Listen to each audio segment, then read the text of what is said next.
en la actualidad. Es separatismo catalán, sus bases doctrinales. Primero, don Pío Moa, muy buenas tardes. Hola, buenas tardes. Buenas tardes. Bueno, pues lo veníamos comentando, separatismo catalán. Bases doctrinales porque creo que es de rabiosa actualidad con lo que está sucediendo. Bueno, realmente el programa no es de actualidad, pero no. Es verdad que el separatismo, el vasco y catalán sobre todo, constituyen hoy el mayor peligro para España. Es decir, amenazan con destruir 500 años de historia, de construcción histórica de España, por así decir, ¿no? Es un problema muy serio. Muy serio porque además está siendo muy tratado de manera muy mala, ¿no? Por los gobiernos, por los políticos, por los periodistas, y esto se debe a que generalmente tienen una idea muy vaga, muy confusa de lo que son estos separatismos y de dónde vienen. Hoy, una de las...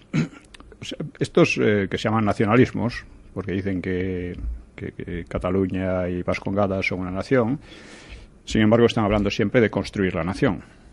Si están de construirla es porque no existe. En realidad no existió nunca. Ya veremos luego por qué. Y entonces tratan de construirla. ¿Cómo la construyen? Pues a base de un discurso falsificador de la historia, en el cual ellos son los oprimidos, son los despreciados, en fin, los que han sido víctimas, etcétera, de agentes que ellos consideran muy inferiores. Antes de... cuando decía que era un programa de actualidad es porque, por desgracia, seguimos hablando de separatismo catalán. Pero nos interesa ver su lado histórico. Raíces, ¿no? Histórico. Eso es importantísimo para ubicarnos, ¿no? Sí, y para empezar yo creo que deberíamos establecer unas ideas claras sobre los conceptos de nación y de nacionalismo, porque sobre ellos hay una confusión enorme, se utilizan en sentidos completamente distintos. Entonces, pues lo primero que hay que hacer cuando tratamos estos temas es decir qué entendemos por nación y qué entendemos por nacionalismo. Por nación entendemos una comunidad cultural bastante homogénea, nunca totalmente homogénea, no existen comunidades totalmente homogéneas, pero bastante homogénea. Por ejemplo, la comunidad cultural española se basa en un idioma básico común, de origen latino, además, en una religión que hasta hace muy poco ha sido muy mayoritariamente la católica. Se basa en una serie de costumbres, de leyes, de ideas, de tradiciones que son comunes a toda España. Son comunes a toda España. Sobre eso, que en realidad esa comunidad cultural se creó con Roma, fue Roma la que unificó culturalmente la península, básicamente. Sobre esa base se construyó un Estado a partir de Leovigildo, tiempo de los godos, pero a partir de Leovigildo. Entonces llamamos nación a una comunidad cultural bastante homogénea con un Estado propio. Esto es la única manera de evitar 40.000 discusiones inútiles sobre esto. En cambio, el nacionalismo es otra cosa distinta. Uno se entiende por nacionalismo pues la patriotería, el imperialismo, las ganas de imponerse a los demás, pero el nacionalismo en realidad es una doctrina democrática que nace de la Revolución Francesa y que establece que la soberanía ya no se encuentra en el soberano, en el rey, sino se encuentra en la nación, en el pueblo. En ese sentido es una doctrina democrática. Lo que ocurre es que, como pasa con todas las doctrinas, puede adoptar rasgos completamente contrarios a la democracia, ¿no? Completamente antiliberales y de todo, ¿no? Entonces, España es una nación, en realidad, desde tiempos de Leovigildo. Es una comunidad cultural bastante homogénea con un Estado. Este fue destruido por la invasión árabe, árabe musulmana, pero se reconstruyó. Y se reconstruyó porque antes había existido. O sea, si no hubiera existido antes, España habría corrido la suerte del Magreb, en la que, donde la herencia latina, que era muy importante, queda hoy en estado arqueológico. Que pasa lo mismo con la herencia musulmana en España, que es más bien arqueología, 4 costumbres, 4 cosas aquí y allá sueltas, pero nada más. Incluso la cocina, ¿no? Esta es la cocina del cerdo y la de ellos no. Por poner un ejemplo. Pero fíjate, muy importante apuntar esto, es decir, muchas veces fijamos el nacimiento de España con los reyes católicos, y tú sostienes, y yo creo que también es así, que es mucho anterior. España sí, data de los visigodos. Sin ellos no habría habido reconquista, y la reconquista lo que hace es culminar hasta cierto punto, porque queda la excepción de Portugal, culminar hasta cierto punto lo que había sido la nación española antes. En Portugal ya se ha creado una situación, es otra nación, eso ya no tiene vuelta de hoja, ¿no? Pero de momento es así. Entonces, el nacionalismo español nace con las Cortes de Cádiz, que son las que dicen que la soberanía está en la nación. Y no en ningún grupo, en ninguna persona, etcétera, ¿no? Esto nace, pero nace sobre la base de que la nación existía ya. Existía ya. Si no, no se entendería nada. Porque hay algunos que dicen que no, que la nación española aparece en 1812 con las Cortes de Cádiz, por la Constitución. Oiga, no, porque además, según eso, España seguiría sin existir, porque la Constitución esa nunca se aplicó. Nunca. Entonces, son de estas cosas extrañas que no se inventan gentes que creo que su objetivo es simplemente eliminar un poco la noción de España. Desinformar. Sí, en el sentido de atacar España, atacar las bases culturales, políticas e históricas de España, ¿no? Es una tendencia muy fuerte, sobre todo desde el 98. Ya hablaremos un poco de eso. Que es muy grave porque además quien hace estas afirmaciones supuestamente son historiadores o son gente de relativo peso, ¿no? No, y que además son absolutamente, digamos, totalitarios. Totalitarios, o sea, sectarios. En la universidad, en muchos sitios, está prohibido emplear el término reconquista. Oiga, porque usted puede no creer en que hubo una reconquista, de acuerdo, pero otros sí creemos. ¿Por qué me va? Además, lo podemos argumentar y demostrar. ¿Por qué usted tiene que imponer eso? Pero su tendencia es siempre esa, ¿no? Y es una tendencia que se basa en la falsificación histórica. La falsificación histórica en España es uno de los más grandes problemas que hay. Y precisamente el discurso de los nacionalistas vascos y catalanes, sobre todo,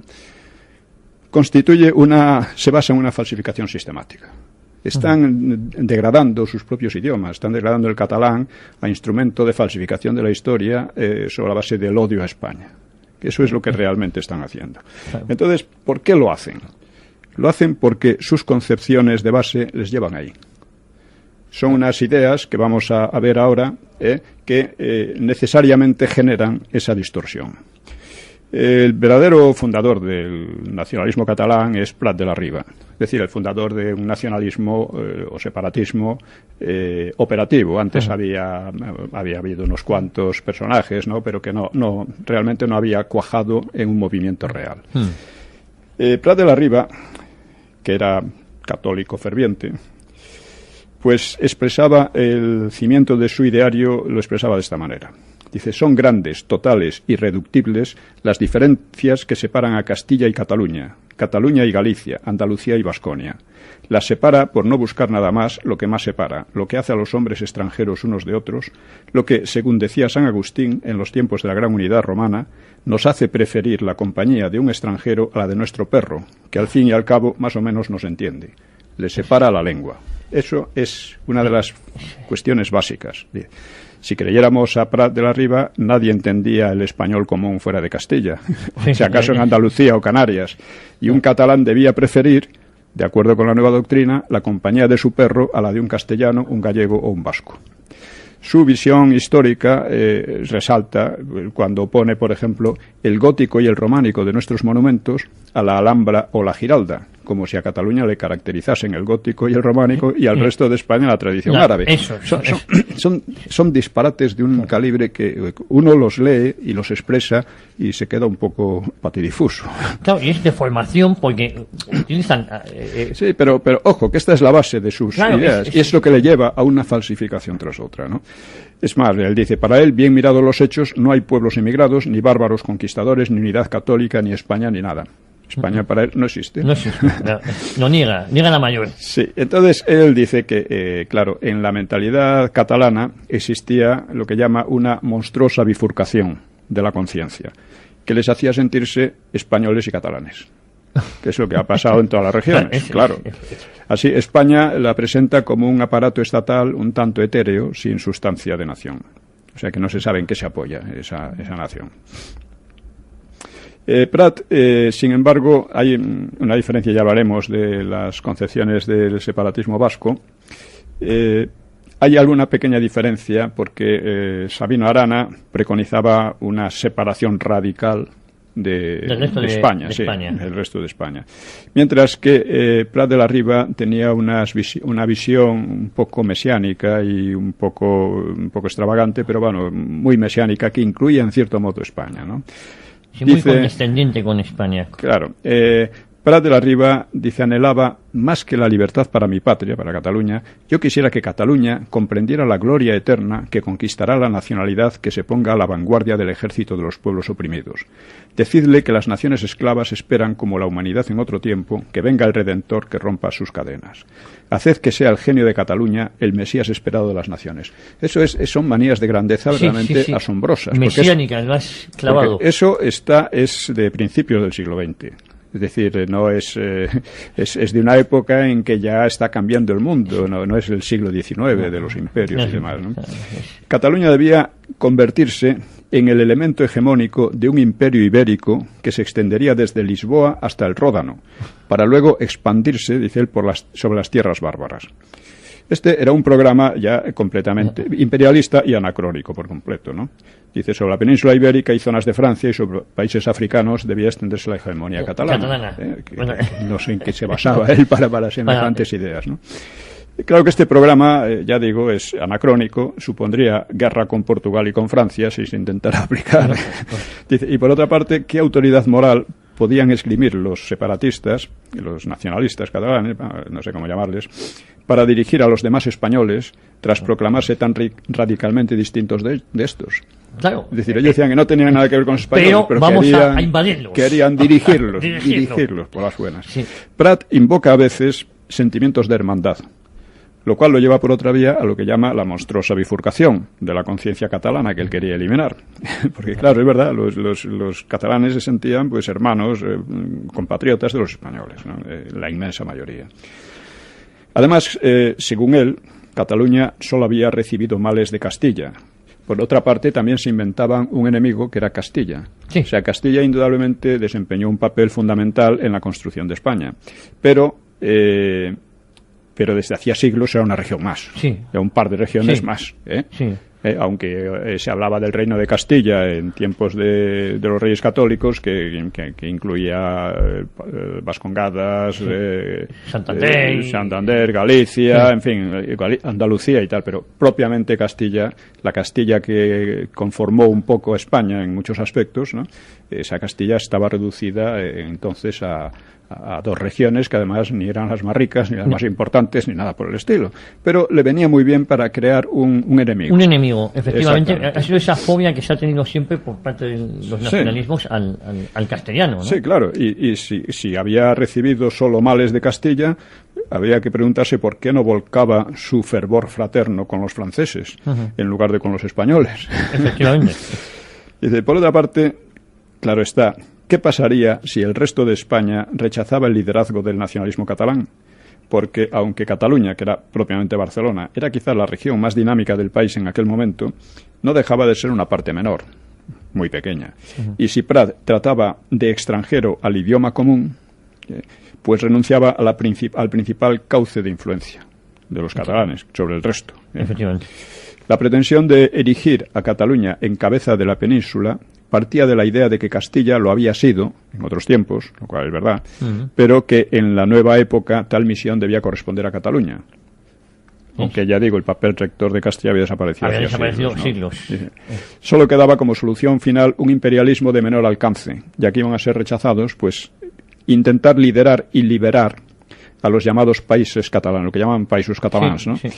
Aunque valencianos y baleares distaban mucho de sentirse catalanes, claro. Es que fíjate que se sentían españoles, como los catalanes, la mayoría de los catalanes también. Ya no hablan de una sola nación, hablan de países catalanes. Sí.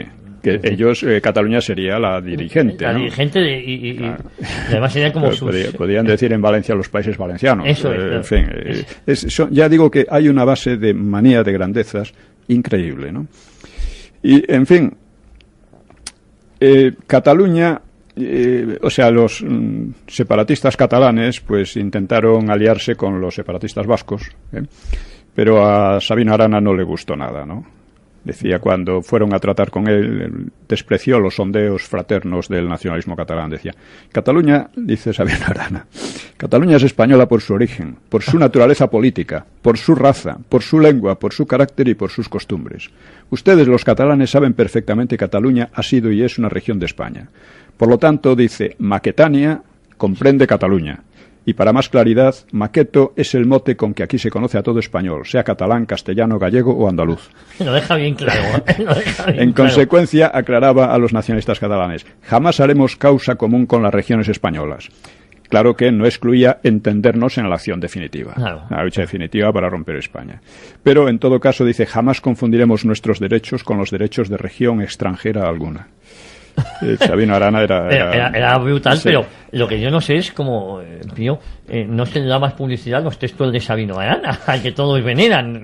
Sí, había que darle mucha publicidad. Los veremos en el próximo programa, ¿no?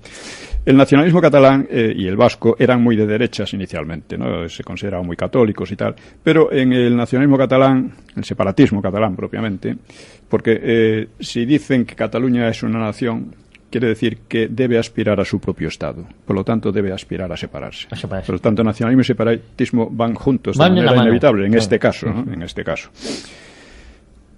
El nacionalismo español no es conservador, trata de conservar algo que ya existía desde hace mucho tiempo, ¿no? Con el tiempo, pero al nacionalismo catalán, al separatismo catalán, nacería una rama de izquierdas más radical y más separatista, ¿no? Mientras que la de derechas, que era dirigida por Cambó, que era un discípulo de Prat de la Riba, pues encontraría, el nacionalismo de Cambó, encontraría en el patriotismo español la ampliación natural y complemento necesario del patriotismo catalán. Esto lo decían en 1934, porque veían que aquellos manejos, aquellas maniobras que estaban haciendo, estaban potenciando la revolución social y eso no lo querían de ninguna manera. Eso es la doble vertiente del separatismo catalán, ¿no? Que le sale la rama por su izquierda. Sí, Prat, en su propaganda, lo que cultivaban Prat y sus seguidores era un victimismo algo quejumbroso y sentimental que conmemoraba derrotas históricas reales o supuestas, como la de 1714, ¿no? Claro. Sí. Junto con un sentimiento de superioridad ultrajada. Sí. Vamos a ver de dónde viene todo esto, porque su base es un racismo verdaderamente estrafalario. En tiempos recientes se ha negado que, así como el racismo de Sabino Arana es clarísimo, ¿no? En tiempos recientes se ha negado el racismo en el separatismo catalán, pero hay estudios de Francisco Caja, de Joan Luis Marfany, otros también, Barraicoa, es muy interesante el libro de Barraicoa, historias ocultadas del nacionalismo catalán y otros. Dice, uno de los primeros teorizadores separatistas, Valentí Almirall, afirmaba que en la península vivían dos razas muy distintas, la pirenaica y la del centro-sur. A la pirenaica le distinguiría un espíritu analítico, directo al fondo de las cosas, basado en la libertad, confederal, mientras que la otra raza era generalizadora, soñadora, aficionada al lujo y la ampulosidad, arbitraria, centralizadora y absorbente. La unión con Castilla habría tenido un efecto fatal sobre el espíritu catalán, al que habría desnaturalizado. Cabe observar el estilo generalizador y un tanto soñador o fantasioso y muy poco pirenaico del propio Almirall. Bueno, porque eran cosas puramente, en fin, unas teorías de análisis, no tenía nada, ¿no? Dice, claro que la distinción entre tales razas, que era invisible en lo físico, resultaba también confusa en lo psicológico, por lo cual otro pensador separatista, Pompeu Gener, la afinará. Dice, nosotros, los catalanes, que somos indogermánicos de origen y de corazón, no podemos sufrir la preponderancia de tales elementos de razas inferiores. O sea, el resto de los españoles. Lo dice claro. No podemos ser mandados por los que nos son inferiores. En su condición de arios, los catalanes emparentaban con los demás pueblos arios de Europa, tan opuestos a la raza al sur del Ebro, donde dominaba el elemento semítico, y más aún el presemítico o berber, con todas sus cualidades, la morosidad, la mala administración, el desprecio del tiempo y de la vida, el caciquismo, dice, una raza bárbara, monótona y atrasada como una tribu de África. Bueno, estas son los análisis. Estas ideas iban mezcladas con un fuerte antisemitismo y antijudaísmo, máxime cuando señalaban con sentimiento en las clases adineradas de la propia Cataluña se había infiltrado un ingrediente semítico, dificultando que el elemento indogermánico verdaderamente humano se levante y triunfe de esos neomoros, adoradores del verbo, raza de gramáticos y sofistas, de esos neojudíos. El carácter indogermánico de los catalanes era, ni que decir tiene, tan fantasía como las cualidades achacadas a las razas semíticas y presemíticas del resto de España. Estas teorías denigraban a las demás regiones, claro, evidentemente, en especial a Castilla. Pero la reivindicación aria chocaba demasiado, así que tuvieron que buscarse otros argumentos, otros análisis. Y así la teorización racista siguió rumbos algo distintos en Prat de la Riba y en el arqueólogo Bosch Gimpera y en otros. La diferencia esencial pasaría por los íberos, asentados en el Levante peninsular, incluida Cataluña, y los celtas del resto, con la dudable excepción de vascos y navarros. Con ello mataban dos pájaros de un tiro, porque, de paso, claro, establecían la ibero-catalanidad de todo el Levante español, convertido así en los países catalanes. Y la decisiva impronta cultural de 5 siglos de romanización quedaba relegada a un dato superficial, una mera superestructura opresora de las esencias raciales ibero-catalanes. La propia España, pues claro, sería como un estado superpuesto y opuesto a los pueblos, lo cual explicaría lo que ellos llaman la historia trágica de España. Bueno, no tiene una historia más trágica ni menos trágica que cualquier otro país europeo, por supuesto. Íberos y celtas, por lo tanto, constituirían la raíz y clave explicativa de la historia hasta hoy.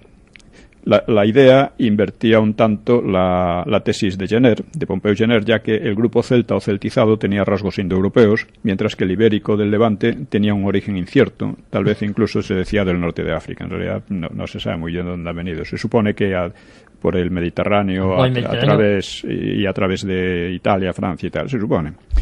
El doctor Robert, otro separatista, entonces se dedicó a fundamentar las diferencias estudiando a su manera los cráneos de unos y otros. Encontraba cráneos catalanes y cráneos no catalanes. Encontraba diferencias. Pero bueno, en fin. Fueran pirenaicos, indogermanos o íberos, lo que importaba era definir a los catalanes como esencial y racialmente diferentes. Esta es la cuestión clave. Del resto. Claro, y por supuesto superiores. Las provocaciones racistas a los demás españoles eran constantes en la prensa separatista de principios del siglo XX. Dicen, moros, mal que les pese. Sí, hay razas. Contra los semitas. Y otros invocaban la higiene social para cortar el paso a las razas inferiores y decadentes. Dicen que estaban, según ellos, intelectual, moral y políticamente degeneradas. Que eran el resto de los españoles, claro.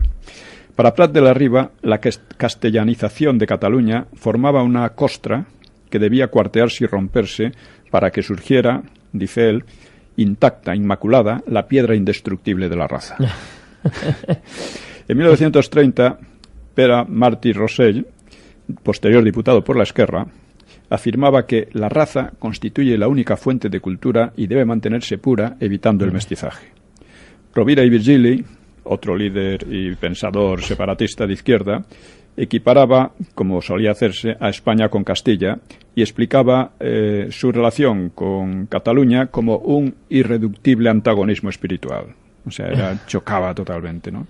Hay que señalar que, por ejemplo, la dinámica económica catalana, la industrialización, etcétera, se había dado en gran medida gracias a un proteccionismo abusivo que le otorgaba Madrid, que le otorgaba Castilla, ¿no? Toda la industria textil. Exactamente, que claro, eso trajo muchos problemas, porque la idea era que a partir de esos núcleos industriales se expandieran por el resto de España, etcétera, pero el proteccionismo impidió esta expansión. De hecho, hizo que otras regiones tuvieran que pagar caros unos tejidos que podían comprar más baratos y de mejor calidad en general, ¿no? Esta fue una de las causas también de la guerra de Cuba. Sí. Entonces, No, pero eso de ser poco agradecido, ¿no? Porque este proteccionismo de la nación española... Sí, pero vamos a ver. La industria de Cataluña no se hizo con el separatismo. No, los industriales no eran separatistas. No, efectivamente. Esta gente sí, y algunos llegaron a ser separatistas, pero de momento no era así, ¿no?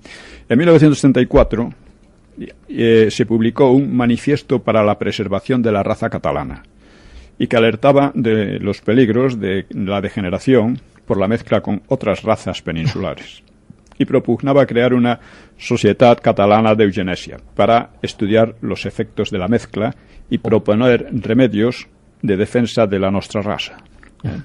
El documento lo firmaban prohombres del separatismo como Pompeu Fabra, Vandellós, Pi Sunyer y Batista y Roca. Batista y Roca, por cierto, un antropólogo de cierto prestigio, mediano prestigio. En la época.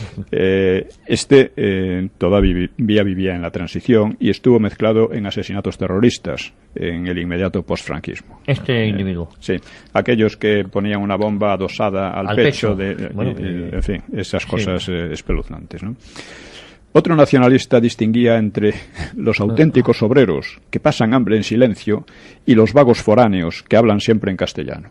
Porque otra cosa que les fastidiaba mucho es que, claro, los obreros, tanto los catalanes como los otros, como los que venidos de otras regiones, pues tendían al socialismo, bueno, más que nada allí al anarquismo. Al anarquismo. Y eso pues les irritaba mucho. Y entonces identificaban el anarquismo con... Aunque gran parte de los obreros anarquistas eran catalanes, ¿no? García Oliver, por ejemplo, que fue uno de sus líderes, era catalán, ¿no? Y muchos otros, ¿no?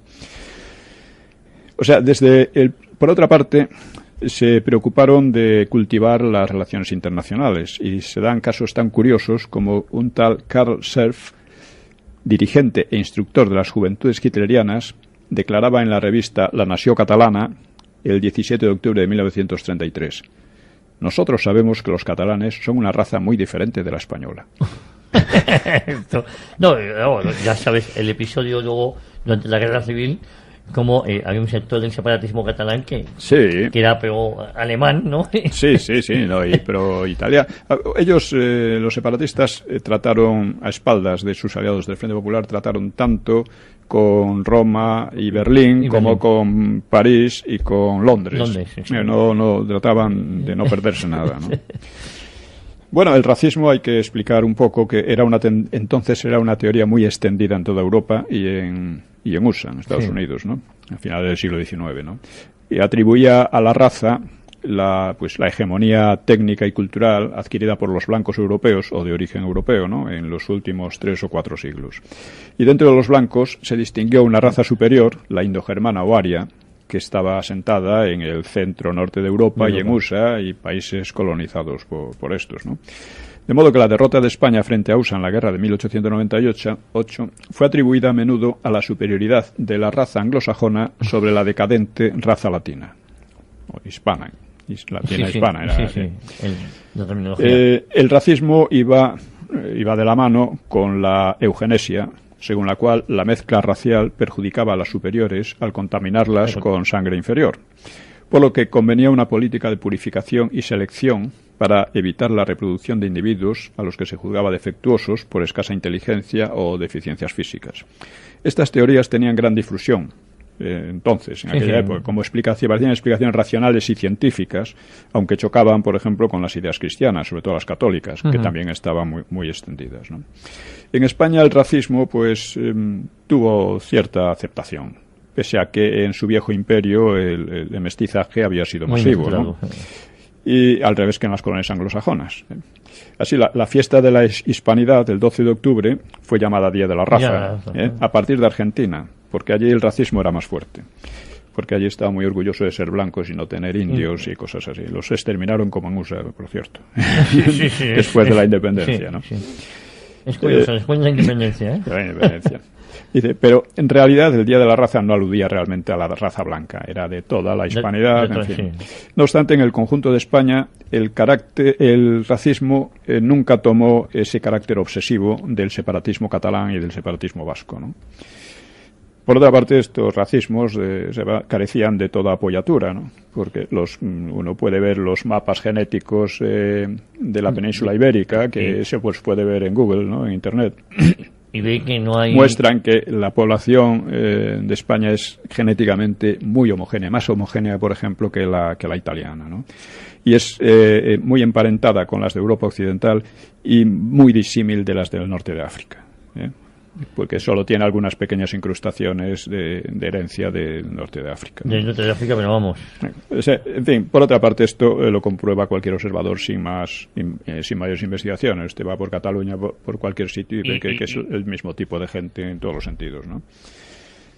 Sí, que son unas teorías un pelín absurdas, pero fíjate que no se publicitan ahora. Ahora esto parece como si hemos... No, es que ha habido un cambio importante.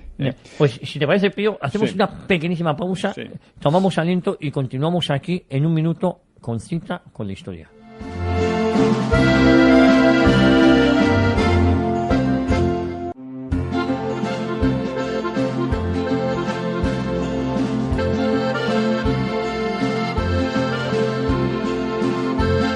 Pues continuamos con este apasionante programa con don Pío Moa en Cita con la Historia, y recordar que estamos hablando sobre el separatismo catalán y sus bases doctrinales, Pío.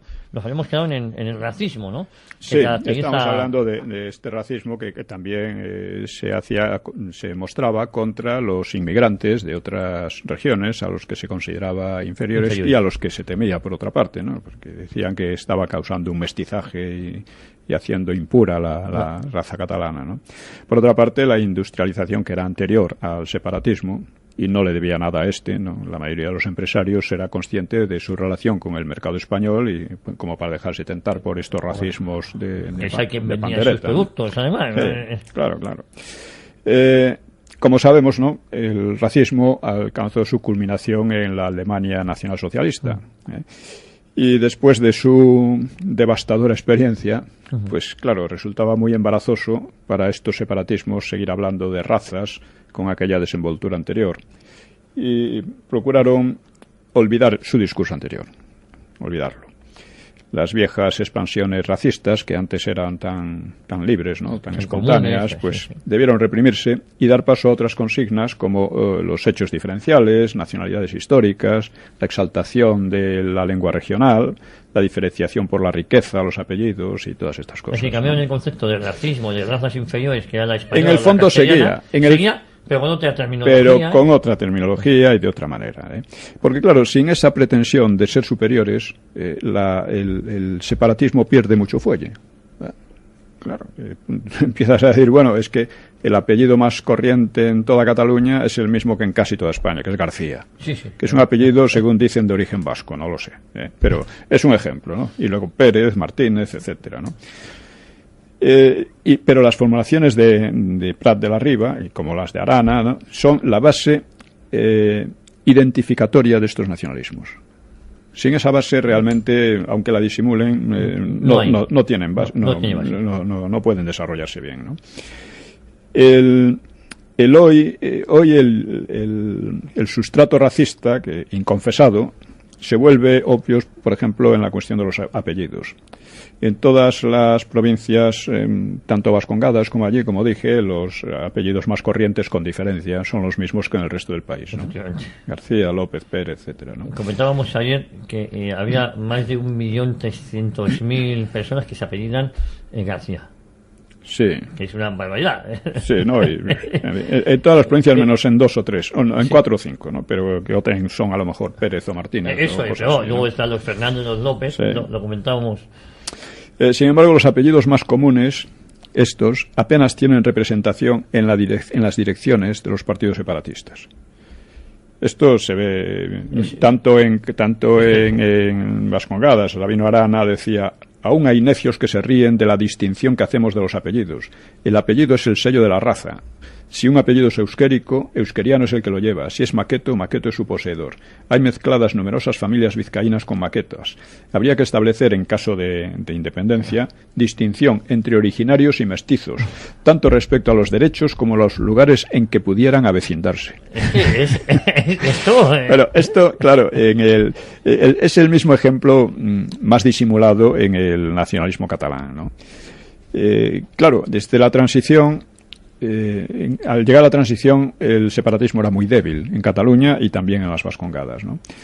Y era inconveniente ostentar abiertamente el racismo, y el hecho de que la hispanofobia contaba con pocos seguidores, pues por eso el separatismo ha buscado ganar votos también entre la población originaria de otras regiones, porque si no veían que se quedaban muy aislados. Así, Cataluña, dicen ellos, y Euskadi habrían acogido paternalmente a los inmigrantes, dándoles el pan que se les negaba en España. Efectivamente. En España. Este es el argumento que dan. La realidad había sido la contraria, pues el separatismo siempre había obsequiado a los obreros de fuera con su máxima aversión y desprecio, ¿no? Y esta falsedad se combina con la prédica de una oposición que es antihistórica ya desde la escuela entre lo catalán y lo español, y un ultraje realmente frenético hacia España, ¿no?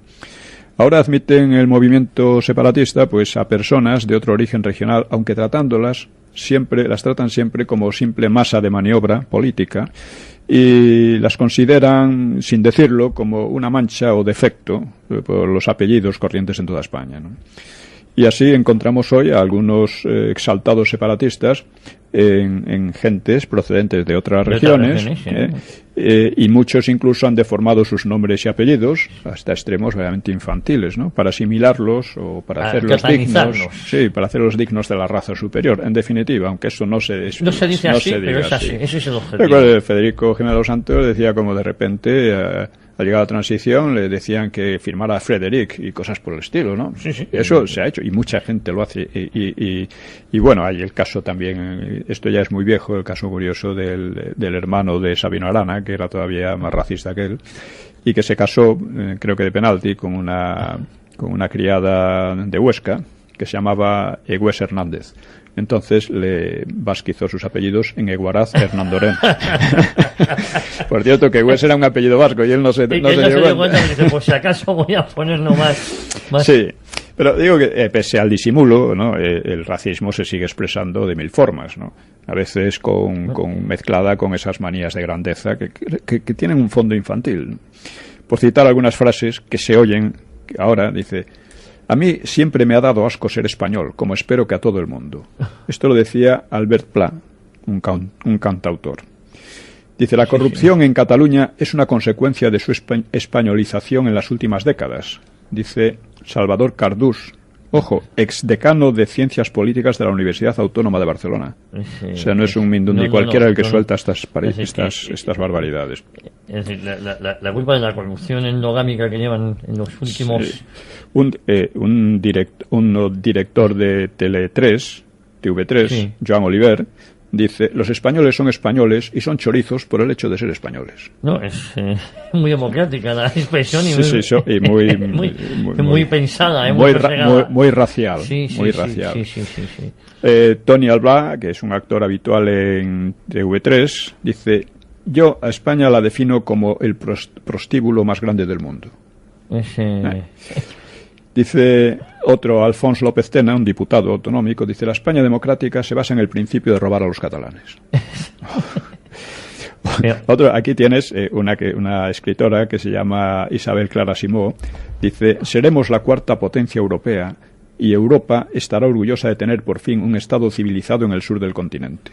Estos son los que crean opinión, son los creadores de opinión, y que casi nunca reciben la respuesta adecuada, porque las autoridades nacionales han protegido el separatismo desde la transición. Es un caso único en la historia. No, es verdad, porque en la transición se protege y se fomenta un nacionalismo que, como bien has dicho antes, era inexistente. O era mínimo. Era mínimo, ¿no? Dice un tal Eric Bertrand, que se dedicaba a denunciar a los que rotulaban en castellano, dice: si faltan hospitales y escuelas es por culpa de España. Otra, una tal Carmelen Marchante, que es comentarista de la prensa rosa, decía, Sí, Madrid huele a catetez. Muy preparada está Carmel. Dice otra, un actor Joel Joan, dice, España es la aberración más grande de Europa Central, Oriental y del Este. Oriental y del Este, o sea, SIC.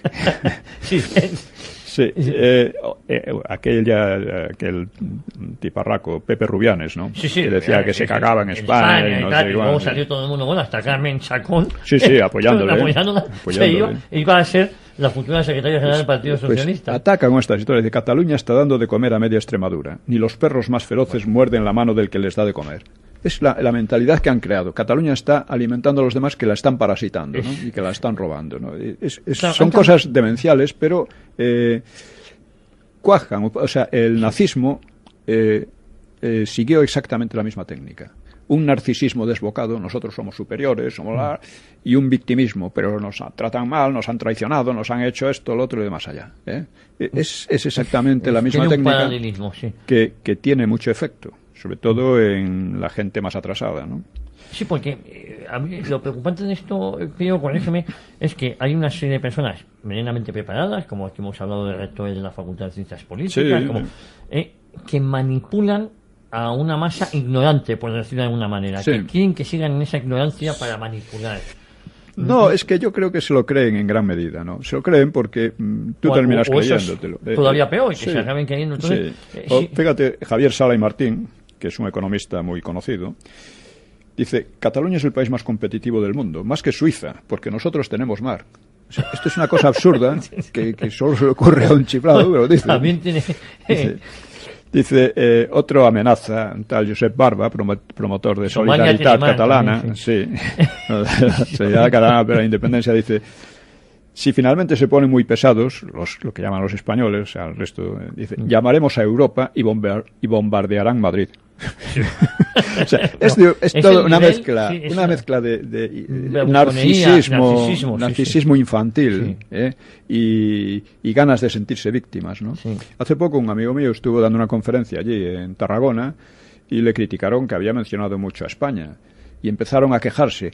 Es que en España se nos ha despreciado mucho, no nos quieren, nos tratan muy mal. Cosas que ellos se crean, pero es verdad que los separatistas de manera deliberada están siempre denigrando a España con el objetivo de crear una reacción igual. Hay mucho necio aquí que no confunde a los separatistas con los catalanes y ataca a los catalanes de la misma manera. Eso es una cosa que mis abuelos son catalanes, con lo cual mis raíces por parte de madre las tengo allí.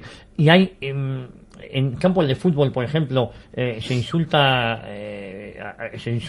al equipo rival, pero se insulta a Cataluña también. Sí. Es algo que a mí me produce sonrojo y vergüenza, porque entras en ese juego, ¿no? Sí, claro, puta Cataluña, puta España, en fin. Por eso, entramos en ese juego y yo creo que nos equivocamos. Es decir, yo entiendo que Cataluña no se entendería sin España y España sin Cataluña, ¿no? Bueno, históricamente es así, claro. Pero claro, de tanto hablar de la posibilidad de la secesión, pues termina haciéndose posible la secesión. Pero eso es, digamos, la parte actual. Y no vamos a entrar en ello. No, estamos hablando de las bases doctrinal, además muy interesante porque vemos dónde está el origen, ¿no? Cuál es su pozo. Otro aspecto es el antiliberalismo, ¿no? Tanto el separatismo vasco como el catalán, que han llegado a, digamos que en su historia han contribuido de manera muy importante a destruir los regímenes de libertades que ha habido en España, la Restauración y la Segunda República. Han contribuido de modo muy importante junto con la izquierda revolucionaria, ¿no? Efectivamente. Entonces, ellos siempre al estar contra España, casualmente están también contra el liberalismo y contra la democracia.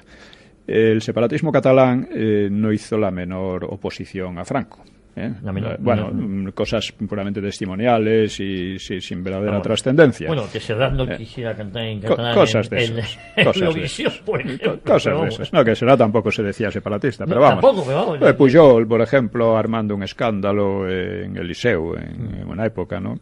Que le costó un tiempo en prisión, no me acuerdo cuánto. Sí, que de eso ha vivido mucho tiempo, de estirar ese tiempo en prisión. Sí, y también de banca catalana. Sí, por eso digo que eso le ha permitido luego... El caso es que realmente la oposición a Franco, ya que ellos la alaban tanto, ¿no? como democrática, que nunca lo fue. La oposición a Franco la llevaron allí precisamente los inmigrantes. La llevaron sobre todo los comunistas, comisiones obreras, un poquillo los anarquistas y tal. Los separatistas, su oposición consistía en ir a ver pornografía en Perpiñán. Realmente es una cosa curiosa, pero no, la oposición real no existió. Llega la democracia, que no les debe nada a los separatistas catalanes, pero ellos son los grandes beneficiarios y los que mejor la aprovechan. Bueno, la aprovechan contra la Constitución que se votó más en Cataluña que en Madrid, la aprovechan contra la Constitución que nunca ha regido allí, porque siempre han pisoteado la ley. En fin, ellos siempre han ido más. Entonces, además han conseguido crear una situación de control de los medios de masas que es tremenda, es control. ¿Cómo cambia el nombre? Exactamente, desde la vanguardia hasta control a través de subvenciones, de imposición de personajes, de directores, etcétera. Todo esto está controladísimo. Yo te puedo decir que en una ocasión de una conferencia en la Universidad de Barcelona, que fue poco después de que agredieran a Sabater y a otras personas que estuvieron por allí, a Vidal Cuadras también, y a mí no me agredieron, porque debieron darse cuenta de que eso les perjudicaba por el eco que tenía en todo el país, ¿no? No me agredieron, pero los que lo organizaban mandaron como 2 o 3 veces la convocatoria a toda la prensa y todas las radios de allí. Ni uno solo lo dio. Ni uno solo lo dio. Y luego en la universidad misma pusieron carteles que desaparecían casi inmediatamente. Es que se jugaban las subvenciones. Entonces, no, es que es una dictadura de hecho. Sí. Es una dictadura de hecho. Sí. Yo he comentado en varias ocasiones que es un régimen lo que ha instaurado en Cataluña en los últimos años. Sí, ¿no? es un régimen. Claro, eso lo han podido hacer gracias a la colaboración de Madrid. Sí. Bueno, es una cosa curiosa, pero porque si en Madrid aplicaran la ley, eso no habría sido posible. No sé si recordarás en el tiempo de la transición cómo se repone a Josep Tarradellas como presidente de la Generalidad en honor de multitudes. Es el propio gobierno de la nación quien permite. Sí, pero Tarradellas bastante más moderado. Era un tío muy razonable. Era una persona muy razonable. Muy razonable. Porque, digo el hecho. Bueno, pero eso podía ser normal, ¿no? Bien, eso podía ser normal. Es decir, Tarradellas había sido un personaje muy exaltado durante la guerra, pero en el exilio había recapacitado mucho. La mayoría de los exiliados no recapacitaron nada, no aprendieron nada de la experiencia, pero Tarradellas sí. Sí, Tarradellas a cada uno lo suyo.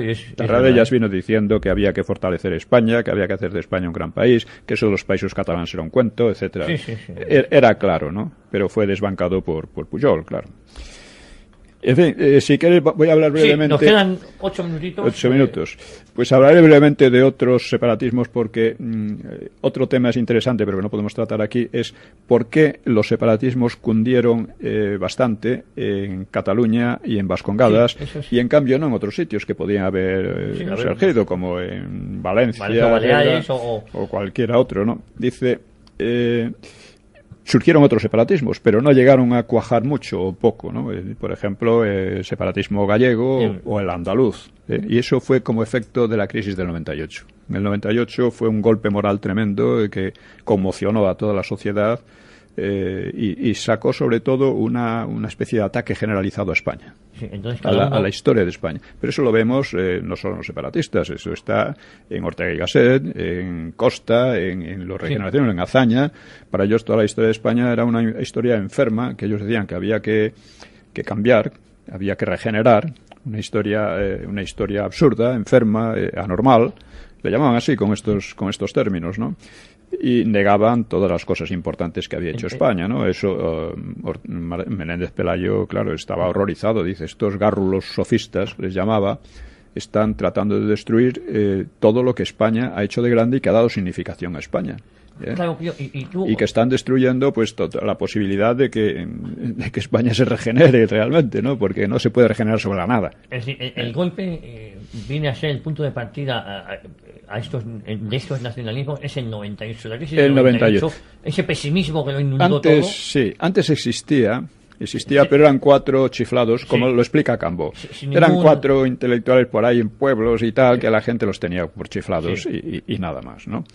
Pero a partir del 98 esto cambió. Y surgieron o crecieron separatismos como el... Voy a hablar de 2 brevemente, ¿no? El andaluz y el gallego, ¿no? Un notario malagueño que se llama Blas Infante, pues sacó una doctrina ni mejor ni peor que las de Prat, de la Riba o que Arana. Él preconizaba vivir en andaluz, percibir en andaluz, ser en andaluz y escribir en andaluz. Sí, con la Z a lo mejor, y hasta reconstruir un alfabeto andaluz basado en el alfabeto árabe para alejarlo del español, ¿no? Y hablaba de 3 grandes naciones históricas andaluzas: Tartesos, la Bética romana y al-Ándalus. Esta última, al-Ándalus, pues había sido arrasada finalmente por la miseria y la opresión española. Así como Arana inventó una bandera peculiar, pues Infante pues ideó otra, andaluza, decía él, con los colores de los omeyas y los almohades. La verde y blanca. Claro, sí, y con las burlas y críticas dice, ¿qué gobierno? ¿Qué país? Creo que ya lo mencionamos, pero conviene repetir esto porque vale la pena decir. Llegar a sentir alarma por el flamear de una bandera de inocentes colores blanco y verde. Le hemos quitado el negro como el duelo después de las batallas y el rojo como el carmín de nuestros sables y todavía se inquietan. O sea, estos personajes eran así, ¿eh? Él creía que al-Ándalus designaba Andalucía, que no es así, ¿no? Al-Ándalus era toda la parte de la península en poder musulmán, ¿no? Y bueno, este hombre, pues, al terminar la Primera Guerra Mundial, pues escribía: sentimos llegar la hora suprema en que habrá de consumarse definitivamente el acabamiento de la vieja España. Declarémonos separatistas de este Estado que conculca sin freno los fueros de la justicia y del interés y sobre todo los sagrados fueros de la libertad. Avergoncémonos de haberlo sufrido y condenémoslo al desprecio. Toda esta retórica absolutamente vacía, ¿no? Pues afortunadamente no, los nacionales lo fusilaron en la guerra civil, ¿no? Considerándolo pues un traidor, ¿no?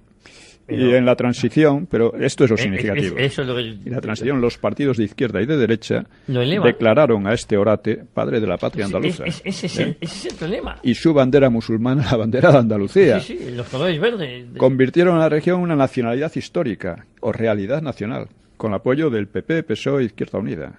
O sea, es asombroso, ¿no? El nacionalismo gallego pues lo teorizó sobre todo Vicente Risco, que era un intelectual de cierta categoría. ¿Y Castelao tuvo algo...? Sí, Castelao sí, pero fue el dirigente más que nada político, ¿no? Pero anterior y más intelectual a Vicente Risco. Y de Galicia pues tendría que superar su desgraciada historia en España y recobrar su raíz céltica, que la hermanaba con Irlanda, Bretaña o Escocia. De vikingos. No, con los celtas. También reivindicó el reino suevo y un atlantismo que unía a Galicia con Portugal. Dice, la misión histórica de Galicia y Portugal es la de oponer al mediterraneísmo el atlantismo, fórmula de la era futura. Detrás de nosotros, España entera infestada de mediterraneísmo se incorporará a la civilización atlántica. O sea, son muy mesiánicos siempre. Sí. Decía que las razas del resto de España ya no tenían fuerza creadora y que había que restaurar la Atlántida. O sea, son cosas así. Bueno, Risco tenía bastante inteligencia y bueno, terminó apoyando a Franco, entre otras cosas. Dice, y es difícil saber si se creía realmente sus nebulosas construcciones céltico-atlantistas, pero Arana y Prat sí que se creían las suyas, y quizá Infante también. Una de las causas por las que se impusieron el separatismo vasco y catalán, consiguieron arraigar, fue ese mesianismo de sus dirigentes. Eran dirigentes completamente entregados a la causa. Se lo creían, sus construcciones se las creían. Y entonces dedicaron su vida a ello. Mientras que ni Vicente Risco, ni Blas Infante tampoco, no, realmente era una cosa más bien pintoresca, pues probablemente no acababan de creerse lo que ellos decían. Pero estos llegaron a autoconvencerse de que ellos eran una raza superior, de que había que acabar con España, etcétera. Estaban perseguidos por España. Estaban perseguidos por España. Importa señalar que tanto Prat de la Riba como Sabino Arana se consideraban católicos fervientes. Esto a veces se olvida, ¿no? Luego, otra de las causas también del separatismo fue que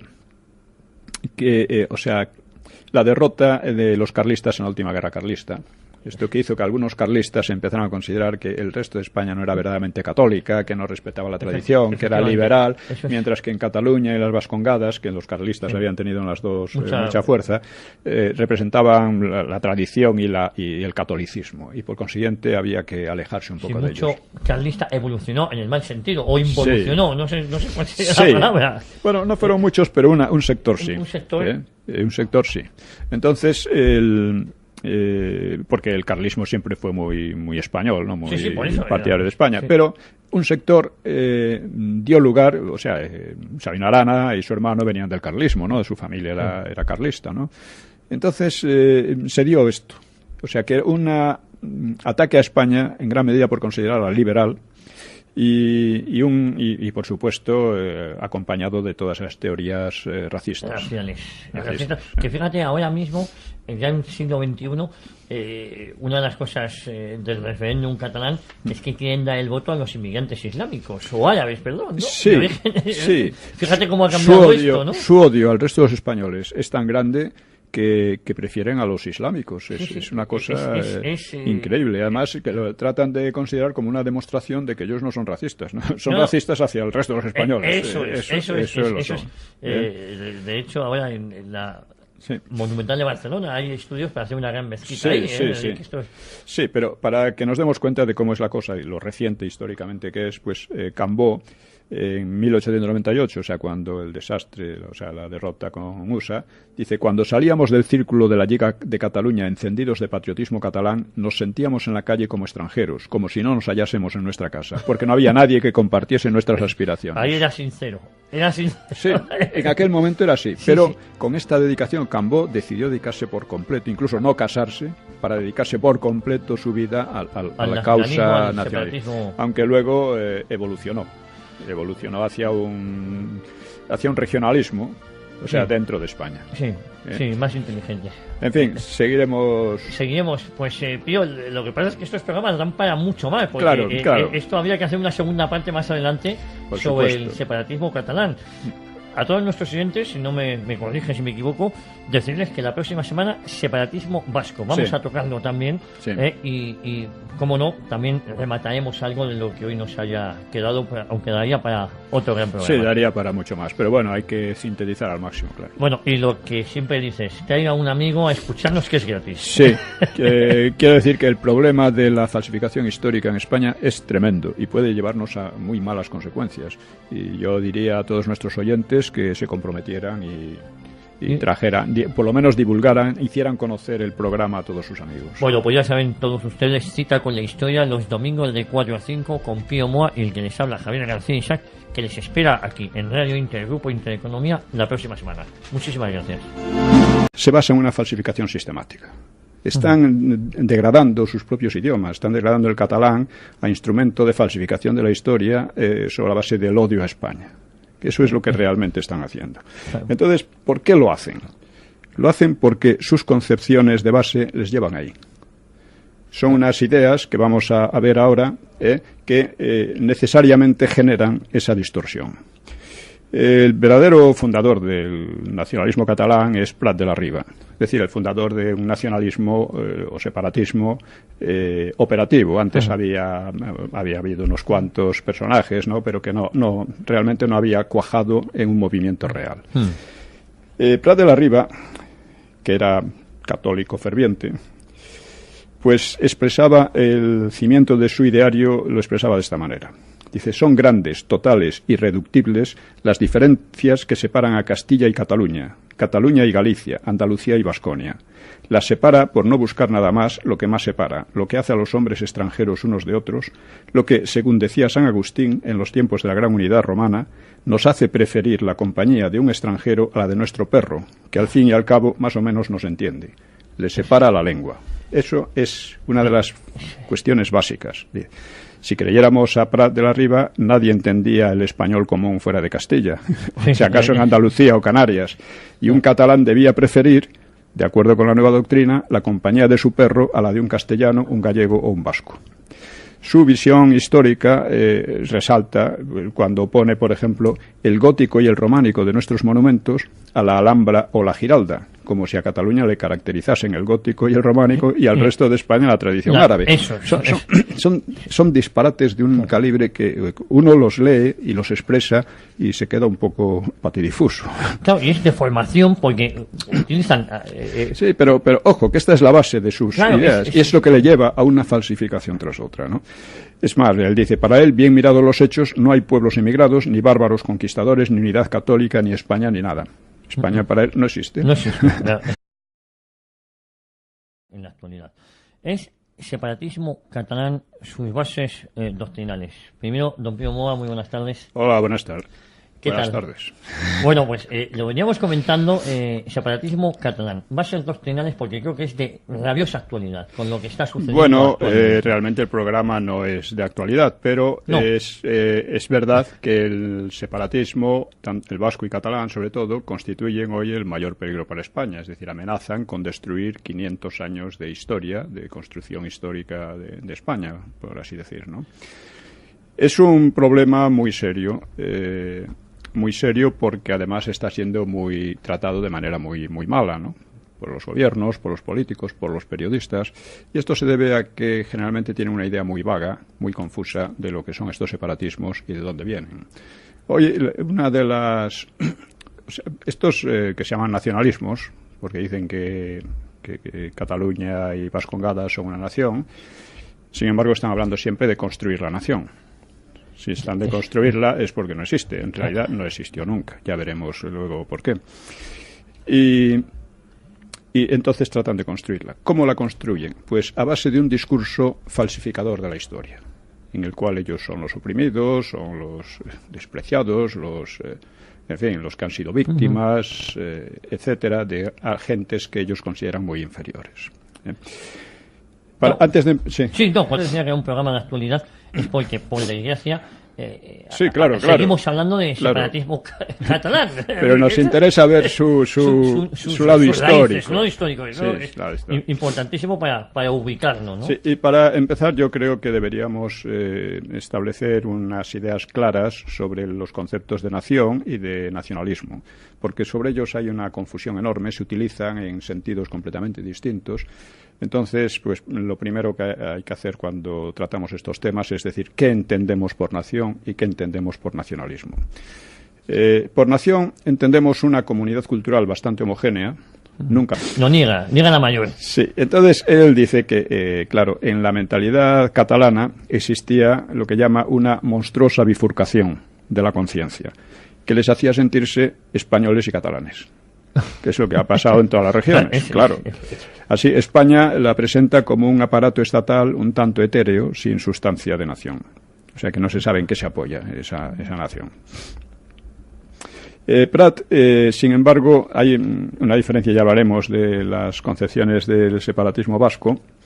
Hay alguna pequeña diferencia porque Sabino Arana preconizaba una separación radical de España, el resto de España. Mientras que Prat de la Riba tenía una visión un poco mesiánica y un poco extravagante, pero bueno, muy mesiánica, que incluía en cierto modo España, ¿no? Sí, muy condescendiente con España. Claro. Prat de la Riba dice: anhelaba más que la libertad para mi patria, para Cataluña. Yo quisiera que Cataluña comprendiera la gloria eterna que conquistará la nacionalidad que se ponga a la vanguardia del ejército de los pueblos oprimidos. Decidle que las naciones esclavas esperan, como la humanidad en otro tiempo, que venga el Redentor que rompa sus cadenas. Haced que sea el genio de Cataluña el Mesías esperado de las naciones. Son manías de grandeza realmente asombrosas. Mesiánicas, lo has clavado. Eso es de principios del siglo XX. Es decir, no es de una época en que ya está cambiando el mundo, no es el siglo XIX de los imperios y demás, ¿no? Cataluña debía convertirse en el elemento hegemónico de un imperio ibérico que se extendería desde Lisboa hasta el Ródano, para luego expandirse, dice él, sobre las tierras bárbaras. Este era un programa ya completamente imperialista y anacrónico por completo, ¿no? Dice, sobre la península ibérica y zonas de Francia y sobre países africanos debía extenderse la hegemonía catalana. No sé en qué se basaba él para semejantes ideas, ¿no? Claro que este programa, ya digo, es anacrónico, supondría guerra con Portugal y con Francia si se intentara aplicar. Dice, y por otra parte, ¿qué autoridad moral podían esgrimir los separatistas, los nacionalistas, ¿no? Por claro, poner un ejemplo. Pero fíjate, muy importante apuntar esto, es decir, muchas veces fijamos el nacimiento de España con los reyes católicos, y tú sostienes, y yo creo que también es así, que es mucho anterior. La España sí, data de los visigodos. Sin ellos no habría habido reconquista, y la reconquista lo que hace es culminar hasta cierto punto, porque queda la excepción de Portugal, culminar hasta cierto punto lo que había sido la nación española antes. En Portugal ya se ha creado una situación, es otra nación, eso ya no tiene vuelta de hoja, ¿no? Pero de momento es así. Entonces, el nacionalismo español nace con las Cortes de Cádiz, que son las que dicen que la soberanía está en la nación, y no en ningún grupo, en ninguna persona, etcétera, ¿no? Esto nace, pero nace sobre la base que la nación existía ya. Existía ya. Si no, no se entendería nada. Porque hay algunos que dicen que no, que la nación española aparece en 1812 con las Cortes de Cádiz, por la Constitución. Oiga, no, porque además, según eso, España seguiría sin existir, porque la Constitución esa nunca se aplicó. Nunca. Entonces, son de estas cosas extrañas que no se inventan gentes que creo que su objetivo es simplemente eliminar un poco la noción de España. Desinformar. Sí, en el sentido de atacar España, atacar las bases culturales, políticas e históricas de España, ¿no? Es una tendencia muy fuerte, sobre todo desde el 98. Ya hablaremos un poco de eso. Que es muy grave porque además quien hace estas afirmaciones supuestamente son historiadores o son gente de relativo peso, ¿no? No, y que además son absolutamente, digamos, totalitarios. Totalitarios, o sea, en la universidad, en muchos sitios, está prohibido emplear el término reconquista. Oiga, porque usted puede no creer en que hubo una reconquista, de acuerdo, pero otros sí creemos. ¿Por qué me va? Además, lo podemos argumentar y demostrar. ¿Por qué usted tiene que imponer eso? Pero su tendencia es siempre esa, ¿no? Y es una tendencia que se basa en la falsificación histórica. La falsificación histórica en España es uno de los más grandes problemas que hay. Y precisamente el discurso de los nacionalistas vascos y catalanes, sobre todo, constituye una totalmente homogénea. No existen comunidades totalmente homogéneas, pero bastante homogénea. Por ejemplo, la comunidad cultural española se basa en un idioma básico común, de origen latino, además, en una religión que hasta hace muy poco ha sido muy mayoritariamente la católica. Se basa en una serie de costumbres, de leyes, de ideas, de tradiciones que son comunes a toda España. Son comunes a toda España.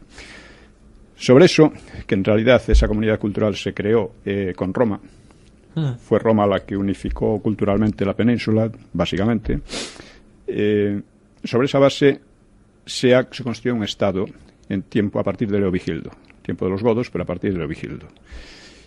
Entonces llamamos nación a una comunidad cultural bastante homogénea con un Estado propio. Esto es la única manera de evitar 40.000 discusiones inútiles sobre esto. En cambio, el nacionalismo es otra cosa distinta. Uno se entiende por nacionalismo pues la patriotería, el imperialismo, las ganas de imponerse a los demás, pero el nacionalismo en realidad es una doctrina democrática que nace de la Revolución Francesa y que establece que la soberanía ya no se encuentra en el soberano, en el rey, sino se encuentra en la nación, en el pueblo. En ese sentido, es una doctrina democrática. Lo que ocurre es que, como pasa con todas las doctrinas, puede adoptar rasgos completamente contrarios a la democracia, ¿no? Completamente antiliberales y de todo, ¿no? Entonces, España es una nación, en realidad, desde tiempos de Leovigildo. Es una comunidad cultural bastante homogénea con un Estado. Este fue destruido por la invasión árabe, árabe musulmana, pero se reconstruyó. Y se reconstruyó porque antes había existido.